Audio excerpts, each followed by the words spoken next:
Down in Memphis, Tennessee, there's a gal, sweet as she may. Everybody's talking about city dream. Every year, Fremont hosts one of the city's largest community events, a celebration known for its anything goes attitude.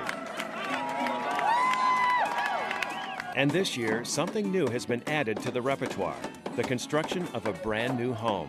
A real home with a real purpose, to help end homelessness in King County. The last two one-night counts, we've actually seen homelessness go down a bit, but we need to accelerate the progress, and we're starting to. In the background, you can hear we're making some noise by building a house. That's fun to be doing, and that's a symbol of what we're about. We're putting up housing, but then especially we're getting people the supportive services they need, and that's what's going to accelerate the decrease in homelessness, is the combination of getting them housing and getting them the supportive services. The project is a joint effort of Habitat for Humanity, United Way, and Solid Ground, with a host of corporate sponsors to ensure every cost is covered beyond the volunteer labor. That was the one great thing when United Way and Solid Ground approached Habitat for Humanity for this partnership. They were willing to ensure that this house would be completed. It wasn't just going to be a demonstration at the Fremont Fair, and then at the end of the weekend, we'd have a pile of lumber under a blue tarp. We have about 40 employees locally that are going to be helping build this house for some family this weekend. And we've had people in the planning committee and working with United Way to make this happen, and with the Fremont community. While this effort calls attention to the area's 10-year plan to end homelessness, at the root of the story is the region's growing lack of affordable housing. There's still a large population of people that are living in unsanitary, overcrowded conditions or paying way too much of the household income for housing. The average income for a family of four in King County is $75,000, which qualifies them to buy a home around $350,000. But the average home price today is $460,000, and anyone who peruses the real estate ads will quickly see that on any given day there are few properties to be had. And the math gets worse. Income has been fairly flat, while real estate has skyrocketed. When I was 18 is when I ended up pregnant with my daughter. And before she was born, I ended up living in a car for a couple months. Some agencies put me up in some hotels, a week here and a week there, put me with several houses, people that were nice enough to be able to have areas to rent out, not even rent out, they just offered it to agencies that were placing people. And slowly but surely made it up from that to some pretty crummy apartments to, I've been pretty lucky the last couple of years. Heidi Gerber is in a growing demographic of hard-working, tax-paying people who make just enough to get by without assistance, but fall far short of ever being able to afford a home. I can remember when my daughter was in daycare, I remember just getting a raise and being so excited. It was the smallest raise, and it put me just over from getting free daycare to paying $450 a month for daycare. And that, 75-cent raise is not going to cover $400 a month. You make just enough to get by, it's fine. You make too much to qualify for a lot of the programs that are out there, and you don't make enough to be able to do it normally like most people do, to put money down on a house and to make it and plan ahead and do that sort of stuff. It's just stuck right in the middle.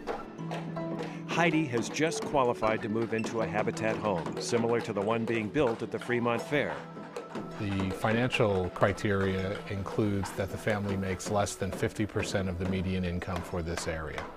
So our families of four would have a household income of less than $39,000 a year. Now they have to have enough to pay the mortgage. So we find that our families generally earn between $25,000 and $39,000. That would be for a family of four.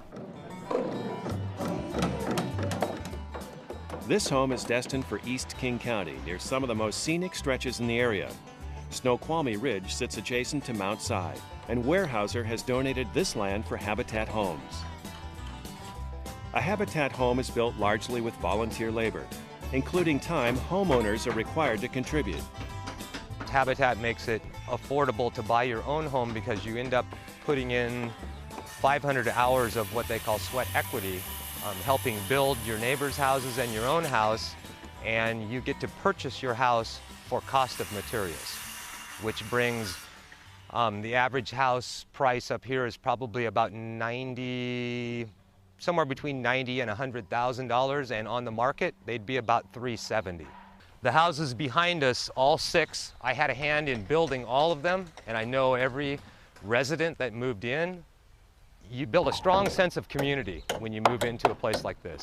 You know everybody, you've had a hand building their homes, they've helped you build your home.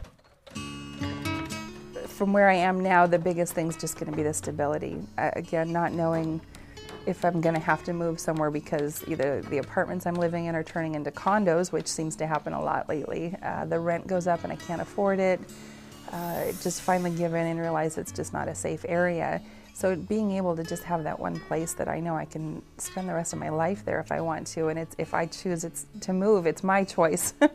That's going to be the biggest. My daughter and I are sharing a bed, and she's 16, and it's horrible. All of our stuff is in one room, and that's been really hard. So that, as far as physical surroundings, that's going to be the best thing. We're just so excited to be on opposite sides of a house.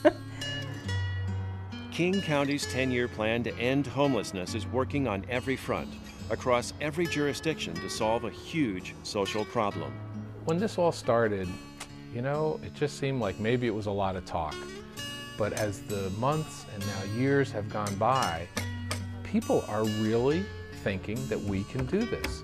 I talk to people here on the East Side and in Seattle, and people that at the beginning of the program said, this is just another bureaucratic dream, are now saying, people are really talking about it. And they're talking about it as if it can happen, and that we really can make a difference and we can end homelessness in our community.